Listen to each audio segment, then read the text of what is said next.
Hi, നമസ്തേ, നമസ്കാരം. എല്ലാവരും സേഫായി തന്നെ ഇരിക്കുന്നു എന്ന് വിശ്വസിക്കുന്നു. ഇന്ന് വളരെ ടേസ്റ്റി ആയിട്ടുള്ള ഒരു എഗ് മസാല കറിയാണ്. പൊരിച്ച മുട്ട ഉപയോഗിച്ച് വളരെ ടേസ്റ്റി ആയിട്ടുള്ള ഒരു കറിയാണ്. ചപ്പാത്തിക്കും റൊട്ടിക്കും നാനിനും ഇനി അതോ അല്ലെങ്കിൽ ചോറിന്റെ ഒക്കെ കൂടെ നമുക്ക് കഴിക്കാൻ പറ്റിയ ഒരു കറി. ഞങ്ങളുടെ റെസിപ്പീസ് നിങ്ങൾക്ക് ഇഷ്ടപ്പെടുന്നുവെങ്കിൽ തീർച്ചയായും സബ്സ്ക്രൈബ് ബട്ടൺ ക്ലിക്ക് ചെയ്യാൻ മറക്കരുത്. ബെല്ലൈക്കണും കൂടി ക്ലിക്ക് ചെയ്യുക. വീഡിയോ ഇഷ്ടപ്പെട്ടാൽ ഒരു ലൈക്കും ഷെയറും ഒപ്പം കമന്റും ചെയ്യാൻ മറക്കരുത്. നിങ്ങളുടെ അഭിപ്രായങ്ങൾ തീർച്ചയായും ഞങ്ങൾക്ക് മറക്കാതെ തന്നെ കമന്റ് ചെയ്യുക. അമ്മയുടെ അടിപൊളി മുട്ടക്കറി കണ്ടിട്ട് മടങ്ങിയെത്താം. ഞാനിവിടെ ഇതിനായിട്ടൊരു 7 മുട്ട പുഴുങ്ങി എടുത്തിട്ടുണ്ട്. അതിൻ്റെ പുറത്ത് ഫോർക്ക് കൊണ്ട് നമുക്കിതുപോലെ ഒന്ന് കുത്തി കൊടുക്കാം. മസാലയൊക്കെ ഉള്ളിലേക്കൊന്ന് കയറാൻ വേണ്ടിയാണ് കേട്ടോ. അതിലോട്ട് ഒരു 1/4 ടീസ്പൂൺ മഞ്ഞൾപ്പൊടി കൂടി ചേർക്കാം. ഒരു 1/2 ടീസ്പൂൺ കാശ്മീരി മുളക് പൊടി കൂടി നമുക്ക് ചേർത്ത് കൊടുക്കാം. 1/4 ടീസ്പൂൺ ഉപ്പും കൂടി ചേർക്കാം. എല്ലാം കൂടി ഒന്ന് മിക്സാക്കി നമുക്കിനി ഇതങ്ങ് മാറ്റി വെക്കാം. കൂടാതെ ഒരു 1/2 കപ്പ് അധികം പുളിയില്ലാത്ത കട്ട തൈര്, അതിലോട്ട് 1/4 ടീസ്പൂൺ മഞ്ഞൾപ്പൊടി ചേർക്കാം. 2 ടീസ്പൂൺ കാശ്മീരി ചില്ലി പൗഡർ അതും കൂടി ചേർത്ത് കൊടുക്കാം. കൂടാതെ 1 ടീസ്പൂൺ മല്ലിപ്പൊടി അതും കൂടി ചേർക്കുന്നുണ്ട്. 1/2 ടീസ്പൂൺ ഫ്രഷ് ആയിട്ടുള്ള ഗരം മസാല അതും കൂടി ചേർക്കാം.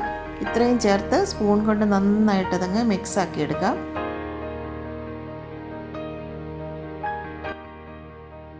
ഇനി നമുക്ക് ഇതും അങ്ങ് മാറ്റി വെക്കാം.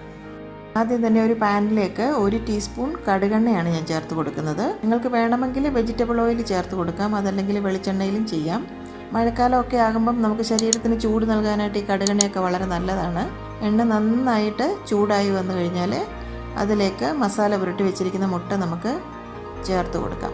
ഈ മുട്ട എണ്ണയിൽ കിടന്ന് നന്നായിട്ടൊന്ന് മൊരിഞ്ഞു വരണം. പാൻ ഒന്ന് കറക്കി കൊടുക്കുന്നതായിരിക്കും നല്ലത്. മസാലയൊക്കെ മുട്ടയിലേക്ക് നന്നായിട്ട് കോട്ടായി പുറമൊക്കെ നല്ല മൊരിഞ്ഞ് വന്നിട്ടുണ്ട്. ഇതുപോലെ മുട്ട നന്നായിട്ട് മൊരിഞ്ഞു കഴിഞ്ഞാൽ ഇത് നമുക്കങ്ങ് മാറ്റി വെക്കാം. കറി തയ്യാറാക്കാനായിട്ട് പാനിലേക്ക് ഒരു 3 ടേബിൾ സ്പൂൺ കടുകെണ്ണ വീണ്ടും ചേർത്ത് കൊടുക്കുകയാണ്. ഞാൻ എപ്പോഴും പറയാറുള്ളത് പോലെ കടുകെണ്ണയും നല്ലെണ്ണയിലും ഒക്കെ കുക്ക് ചെയ്യുമ്പം എപ്പോഴും എണ്ണ നല്ലവണ്ണം ചൂടായി ആ സ്മോക്കിംഗ് പോയിൻ്റ് എത്തിയ ശേഷം വേണം നമ്മൾ കുക്ക് ചെയ്ത് തുടങ്ങാൻ. നന്നായിട്ട് എണ്ണ ചൂടായെന്ന് ഉറപ്പ് വരുത്തിയ ശേഷം അതിലേക്ക് 1 ടീസ്പൂൺ സാദാ ജീരകം ചേർത്ത് കൊടുക്കുകയാണ്. ജീരകമൊക്കെ ഒന്ന് നന്നായിട്ട് പൊട്ടി വരണം. ഒരു 3 പച്ചമുളക് കുത്തി അരിഞ്ഞത് കൂടി നമുക്ക് ചേർത്ത് കൊടുക്കാം. 2 വറ്റൽമുളക് കൂടി ചേർത്ത് കൊടുക്കാം.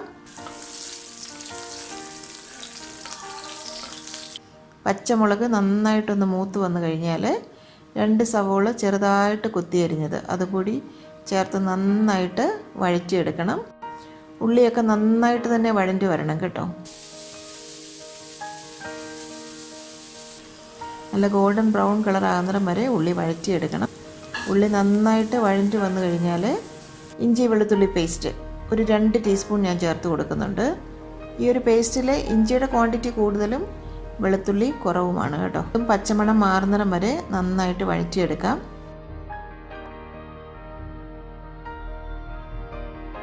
ഈ ഫ്ലെയിം ഒന്ന് ലോയിലേക്കാക്കിയ ശേഷം ആ തൈരിൻ്റെ മിക്സ് ഇതിലേക്ക് ചേർത്ത് കൊടുക്കാം. നന്നായിട്ടൊന്ന് മിക്സാക്കാം.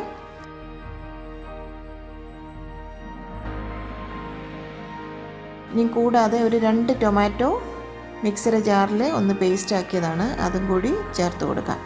വേണമെങ്കിൽ ടൊമാറ്റോയുടെ പേസ്റ്റ് ആദ്യം ചേർത്ത് ഒന്ന് വഴറ്റി അതിനുശേഷം തൈരിൻ്റെ മിക്സ് ചേർത്ത് കൊടുക്കാം. അങ്ങനെ ചെയ്താലും നന്നായിരിക്കും കേട്ടോ. ലോ ഫ്ലെയിമിൽ തന്നെ വെച്ച് ഒന്ന് വഴറ്റിയെടുക്കാം.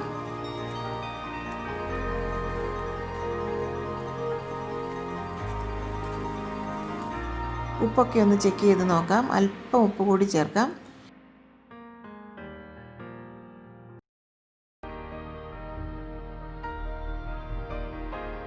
ടൊമാറ്റോയുടെയൊക്കെ പച്ചമണമൊക്കെ ഒന്ന് മാറി വന്നു കഴിഞ്ഞാൽ അതിലേക്ക് ഒരു 1/4 ഗ്ലാസ് വെള്ളം കൂടി നമുക്ക് ചേർത്ത് കൊടുക്കാം. വീണ്ടും എല്ലാം കൂടി നന്നായിട്ടൊന്ന് തിളയ്ക്കാനായിട്ട് അനുവദിക്കണം. ഇനി ഒരു നുള്ള് പഞ്ചസാരയും കൂടി ഞാൻ ഈ ഒരു സമയത്ത് ചേർത്ത് കൊടുക്കുന്നുണ്ട്, ആ ഫ്ലേവറൊക്കെ ഒന്ന് ബാലൻസ് ചെയ്ത് വരാനായിട്ട്. എല്ലാം കൂടി നന്നായിട്ടൊന്ന് തിളച്ച് വരട്ടെ. എണ്ണയൊക്കെ ഒന്ന് തെളിഞ്ഞ് വന്നിട്ടുണ്ട്. 1 ടീസ്പൂൺ കസൂരി മേത്തി ഈ ഒരു സമയത്ത് ഞാൻ ചേർത്ത് കൊടുക്കുന്നുണ്ട്. ഉലുവായില ഉണക്കി പൊടിച്ചത് അത് കൈവെള്ളയിൽ വെച്ച് നന്നായിട്ടൊന്ന് ഞെരടിയ ശേഷം പാനിലേക്ക് ചേർത്ത് കൊടുക്കാം. നമ്മൾ ആ പൊരിച്ച് വെച്ചിരിക്കുന്ന മുട്ട ഒന്നൊന്നായി പാനിലേക്ക് ചേർത്ത് കൊടുക്കാം.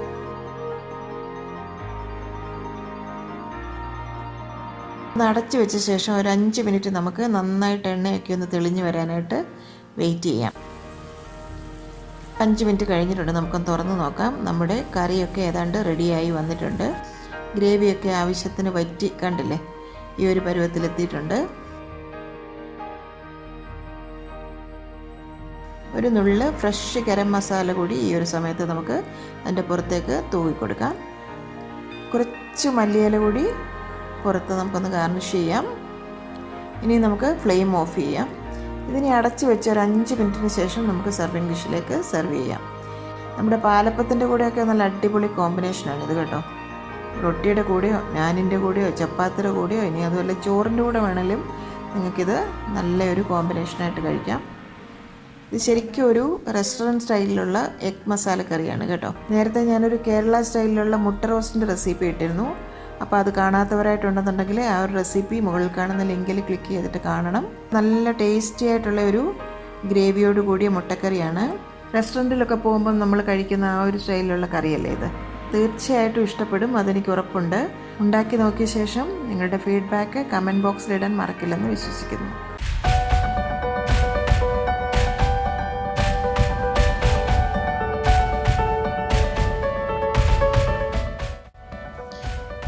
എൻ്റെ അമ്മയുടെ ഇന്നത്തെ ഈ റെസിപ്പി നിങ്ങൾക്ക് ഇഷ്ടമായെങ്കിൽ ഈ വീഡിയോ നിങ്ങൾ തീർച്ചയായും ലൈക്ക് ചെയ്ത് ഷെയർ ചെയ്ത് ഞങ്ങളെ സപ്പോർട്ട് ചെയ്യണം.